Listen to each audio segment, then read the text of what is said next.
Hello and welcome to the latest SunSport Globalistic Transfer Special. The focus is on Rangers today. I'm Ryan Rowe and with me is David Friel. You watched this one on the back of a pretty horrific night for Rangers in the Champions League against Club Brugge. 3-0 down very quickly, a calamity of errors. Immediate takeaway from the game before we look at the permutations for the transfer window? Immediate takeaway was it was bad, it could have been worse. I think 2-0 after 7 minutes, then 3-0 after 20 minutes. Rangers fans started to stream out. I was there covering the game and it was quite stark to see how many were going. I think at that stage you were starting to think record defeats, etc, etc. Rangers were all over the place.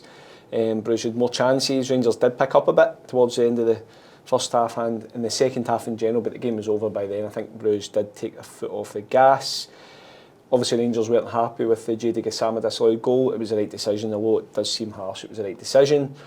And then I actually thought Bruges had some really good chances. Jack Butland made some saves as well. I think Rangers are out of the Champions League. I think that dream's gone.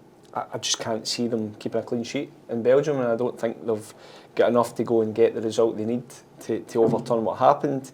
I think it's led to many questions, Ryan, about players, about and I'm not going to say the manager's future because I think it's crazy, and I know people who think Russell Martin should be going already. I think that's absolutely crazy. You don't start a rebuild in a, if I want a better word, a revolution, and just say after 8 weeks it's time to go. I think those 2 goals as well, I don't think any manager can legislate exactly, for that. But I do think there's valid questions about style, about tactics, about approach, about mentality, and I mean that in terms of Russell Martin, in terms of what the team he chose and the team he put out and how he wants his team to play, and also players who are out there, some old, some new, in terms of their mentality.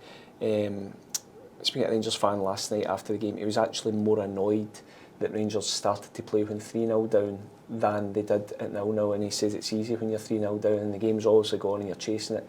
He says where was the spirit, where was the intensity right from the start. I think it's fair to say Rangers got spooked by what had happened, by the crowd reaction, by everything, but it was just a bad night. But in the face of it, getting away with a 3-1 defeat actually was maybe a bit of a positive. So one of those first questions, the one goal that Rangers did get was from Danilo, who probably was third choice striker going into this summer. Dessers and Igamane have both had transfer speculation around them, and Rangers have just missed out on Dor Turgeman. Where do we go in the striker search at Ibrox? It's really interesting because you say, right, I think Danilo 100% started the summer as the third choice striker. We have spoken numerous videos, numerous transfer shows about this is his chance because he is the one who has been fit right throughout. And what we're saying is take your chance, stake your claim, make that jersey your own. Now he scored last night, it was his first goal in a long time for Rangers competitively. Russell Martin made a point of talking him up after the game. I didn't really see it, to be honest with you, Ryan. I thought he was okay at times. I think a Rangers striker has to do more. And if you're asking me on the basis of what Danilo has shown so far this season, is he ahead of Cyriel Dessers when fit? No. Is he ahead of Hamza Igamane when fit? No. So I think Russell Martin is trying to give him more confidence, and maybe he is. He's had injury problems, maybe he is a bit short of confidence. And the goal last night probably will do him the world of good in a sense that he can not think about it. It's been X amount of times since I scored a goal. I'm back scoring again. However, I think Rangers still need much more from a guy who has played for big clubs, who cost a lot of money, and who has been given a chance, a prolonged chance now really, to go and show what he can do, and I don't think he's done it. Rangers can't sell both Igamane and Dessers in this window now, can they? No. I don't think Dessers will go now. I think his injury, and it looked like AEK Athens was the club that were coming in terms of the package that, I know it didn't get close in terms of fee to what Rangers wanted, but just even personal terms. Cyriel Dessers came from Serie A, came for a lot of money. I dare say he's on a handsome wage. I think Dessers will stay now. Igamane, it just never goes away, doesn't it? I mean, I know there was talk the other day of Lille coming in for an initial loan. The Rangers apparently didn't take very kindly Rangers didn't take kindly. Loan bid with maybe an obligation to buy down the line. I don't know if that was part of it, which is quite common these days. I don't think it's anything the Rangers will entertain. Something about this just still tells me that Hamza Igamane might come the end of the window not be a Rangers player. I think there's so much noise. he's not been fit, and I think you could tell. Yeah, he's not done himself any favours. No, I don't perhaps. think that ever helps. And look, it's a distracting time. He is a player who, again, last season it took him a little while to get up to speed. I think this summer he was delayed coming back. I don't think that ever helps. He obviously picked up a couple of niggles. I mean, he comes on, he gives everything. Like he has, but he's just not hit his stride so far this season. And I actually think, Rangers probably missed a really sharp Igamane last night, because he is capable of doing something a little bit different. Even when he came on, you could see little flashes. Where does it leave him? I don't think Dessers will go. I still think there's a fair chance Igamane might go. And if one does go, essentially Rangers need to sign a striker. I still think they'll be scouring the market. Can they bring in another one? If all three stay, would you be able to operate with 4 out-and-out strikers? I'm not so sure. Maybe a younger one or something. But I think Rangers will still be looking at potential options in the eventuality that one of them does go. 2 players that Rangers have missed out on that we can touch on for different reasons. Igamane looks as though he's went to MLS. Yeah. You wonder what that says about A, what Rangers were prepared to pay for a striker, but then B, Mattia Friel has just done his ACL and out for the season. It does show the sort of risk in the transfer window, doesn't it? Of course it does, and we speak about Dessers, and Igamane has gone to MLS. He was clearly a guy Rangers were looking at, but again, coming back to this whole thing, do they want 3 strikers, do they want 4 strikers? It's one of them. And then Friel's another one who's on a list somewhere, and Rangers had looked at, again, probably with the kind of chance of Dessers going when it was really, really hot at the start with AEK Athens, and then he just goes and, you can only, your heart goes out to the guy, he gets a really, a big move to Italy, and then it just ends in injury. So, yeah, it just shows you can never really prepare, but it also shows you that you need cover. So that's why I'm saying I think Russell Martin's probably got a decision to make. Do you bring in a 4th striker, or do you only bring another striker in if one goes? So, Rangers fans, let us know.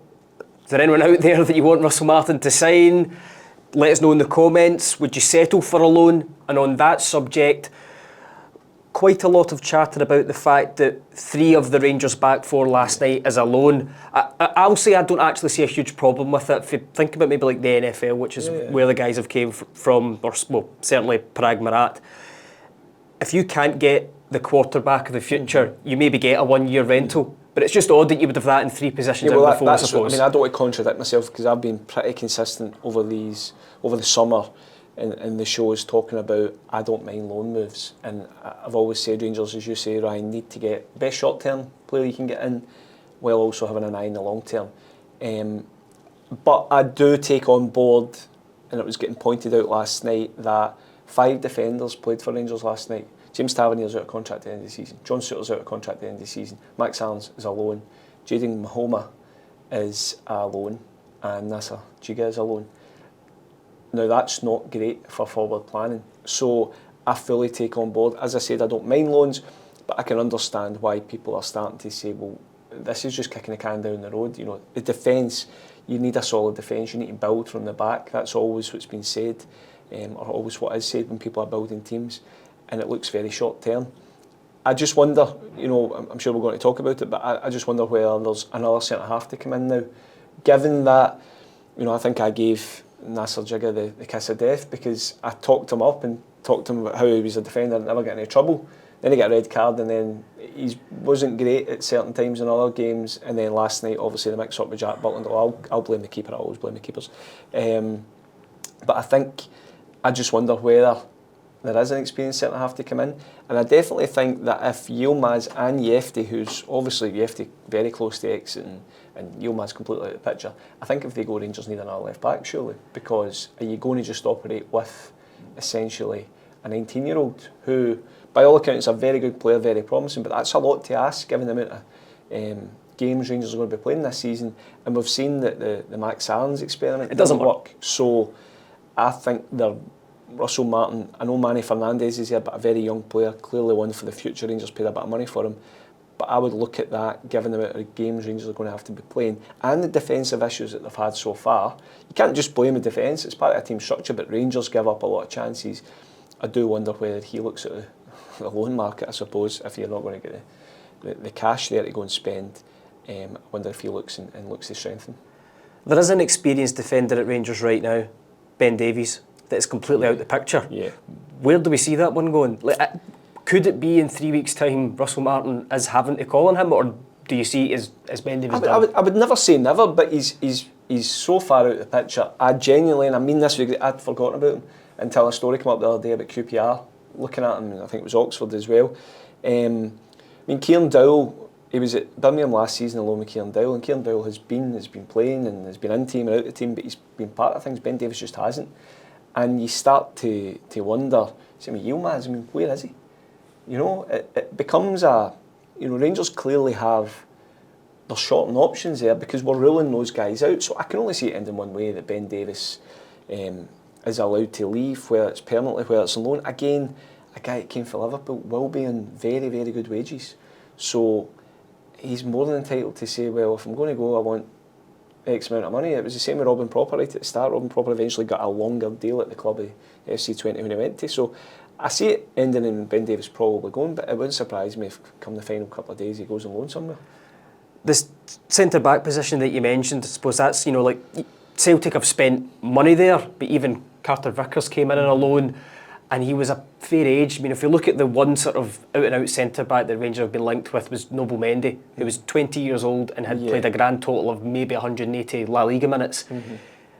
At this stage, it has to be experience, and could it be Scotland? I mean, we've not yet, other than Lyle Cameron, who was signed before the Russell Martin regime kicked off. Oscar Corte is a little bit different. He barely played in Scotland as it was. It's always been, it's never been a player with Scottish Premiership experience. Yeah, I know, and that's, I just wonder whether the ship sailed for this summer for that. You know, you do, I mean, I know Billy Dodds and Barry Ferguson both spoke in the last couple of weeks about how they had planned to bring more Scottish players in. The two that immediately sprung to mind was Josh Mulligan and Lon Shanklin. Look, I don't think you need to be a rocket scientist to know those were two players that Rangers were keen on if the interim management team had been given the kind of permanent deals. I think it's something that Rangers lack badly. I think if you look at all the best teams in their own nations, the vast majority have a homegrown core throughout the squad. The Rangers do have John Souttar, you have Lyle Cameron and Conor Barron, but they need more. And only one of them's a regular starter. And that's where, because I also think, as well as helping foreign guys and the foreign signings bed in and understand the club and the expectations, standards, all that sort of stuff, I think it also gives hope to the younger ones coming through. You know, young Bailey Rice, again, I play with great promise, obviously unfortunate to get injured at the weekend. It's good to see him getting a chance, but others like Leon King and guys like that have just kind of fallen by the wayside. Others have left this summer, and you just think it was Robbie Fraser went to Dunfermline, didn't he? And you just look at it, I think it's something that I don't really see huge options out there just now for Rangers to go and sign Scottish players between now and the end of the window. But I think long term it has to be a real part of the strategy. Look, I get that we're in a cosmopolitan game now, it's a global game, there's always going to be probably the majority of players that aren't going to be from your home country, but I do think, and you only need to look, don't always want to compare, but it's an actual place, you only look across the city and Celtic do, and Callum McGregor, James Forrest, Luke McCown, Kieran Tierney, Greg Taylor's just left. Celtic have always kind of had that, and I think it is important, and I think Rangers, it's something that Russell Martin needs to start identifying the best local talent, because they will give you absolutely everything, they will understand it more, and I think down the line with Rangers next couple of windows they have to start looking at that. So you said at the top of the show almost it's too early to talk about Russell Martin's future, and well clearly it's not, because people are talking about his future, but whether it's fair or not, how long are you going to give some of these new signings to before we know who they are? Does Russell Martin get a second transfer window if results don't pick up? I just can't. I mean, I genuinely can't for the life of me think that it's even crossed the minds of the Rangers board that it's so early, and I think if you go all in a rebuild as Rangers have, I think Russell Martin spoke about the pain. I think you need to give it time. Now, you can give it time, but you can also demand results. How long before the players? I think they've had a real crash course in what being a Rangers player is like. And to be honest with you, they're not going to be able to catch their breath until after the Celtic game at the end of August, because you've then got an international break. Okay, some will go away with international teams, but it's probably a kind of natural point for everybody, and Russell Martin included, to pause for breath and say, right, this is what it is. But between now and then, you've got huge games. Like I'll say this right now, I think St Mirren away is bigger than Bruges away. To me, Rangers are out of Champions League, right? I don't think they're just not going to overcome that. I'd be amazed if they do. I think if Rangers drop points at St Mirren on Sunday, if we think the noise around the club and the manager and everything, with unhappy fans is bad just now, I mean, that doesn't even bear thinking about for Rangers dropping points in that game. And it'll be a really tough game. I watched St Mirren, I was at St Mirren Hearts on Saturday there. St Mirren are a big team, they're a good team, and Paisley's not an easy place to go. So these players have to lift themselves for that. They have to then go to Belgium, and then they've got the biggest domestic game of the season so far in Celtic. So I think at that stage we'll be able to have a bit more kind of a viewpoint on who these players are and how they can cope and how they can come up, not just mentally but physically as well, because you're having to go 3 days. But after that international break, Ryan, you'll then be into either Europa League or Champions League group phase. You're still in the cup. You got a huge game, I think it's Hearts and Hibs back to back as well domestically. After that, tough games, but that's just life at Rangers. So it's hard, and a lot of these players will probably think to themselves, it's far too early to judge me, but that's just life. That's just life at Rangers. You need to hit the ground running. Yeah, the Rangers have to adapt and develop and progress as a team and become a unit, but you also need to win at the same time. And right now, Rangers aren't doing that, and that is an issue if it doesn't change. One player that Rangers have been linked with over the last 24 hours is a name that some may remember from a couple of years back, Anas Salah-Adine. He's only signed for Roma for around £7 million in January. Seems as though the manager doesn't fancy him. Looks as though that would be another loan. Again, he's a kind of young left back. Lots of talent. But again, if you'd now, as you touched on earlier, 2 players on loan in the same position, is that when it starts to become a bit of a worry? Because you're like, A, why can't Rangers nail down permanent targets? And then B, next season you're potentially going to have to rip this up again. Yeah, that's the thing. And I suppose listen, maybe the board and Russell Martin would say, well, if he's going to bring us success and help us get success this season, then we'll deal with that down the line. But yeah, I do think you have to, as I said, you've always had to get 2 tracks. You always need to think long term, but you also need to think short term as well. But yeah, that would be a lot of loans across the one defensive unit. But the counter argument to that is, I suppose, well, it's going to cost X amount of money to get him. We're not sure if we want him permanently, but we'd quite like a wee look at him. So again, it's a juggling act as well. It's not easy, especially when Rangers in certain areas, and especially defence, are so short on bodies. Brendan Rodgers across the city spoke about a numbers game, but different at Rangers. They obviously dropped Nadim Bayrami out of the squad to make way for Jayden Magoma. Certainly not a like-for-like replacement. Someone else would have to drop out if Rangers sign another defender, which you think they will, and also another striker. Bayrami, he's one of a few players who, again, we mentioned Kieran Dowell. It's hard because they were only signed last summer and you need to have a willing buyer. But he's a player that probably shows in flashes, but there's been, forgive me if no interest. No, he's not for me. And look, he's clearly, listen, he's a talented boy. He is. I think when he's on his game, he's a very good player, but he's not on his game often enough. And I think I've said before, if you look back at his career history, he tends to change clubs a lot. Doesn't really find stability anywhere. And it's a shame because I do think he has something to offer. I think he can. He saw his goal the other day against Alloa, and he can be a really clever guy. And I actually felt there were certain games last season against Celtic especially who did a really good job in Callum McGregor and everything. So I think there's a player there. But Russell Martin took the decision to leave him out of the squad. So clearly I think that tells you that if Rangers were getting any kind of offers, then they would probably listen to it. But again, we'll go back to the L word, it will probably be a loan because he's on good money, came from Serie A 2028 for his contract. 3 years left in his deal, he's not going to be rushed to go anywhere.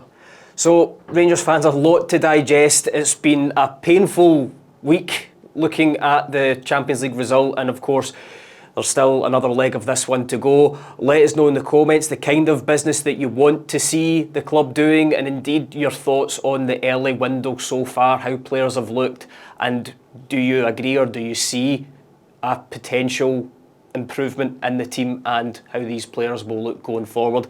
Stay tuned on the YouTube channel, there's plenty of brilliant content on there. Latest episode of The Set Piece with Robert Grieve and Bill Leckie. You've also got one-on-ones with Derek McGregor.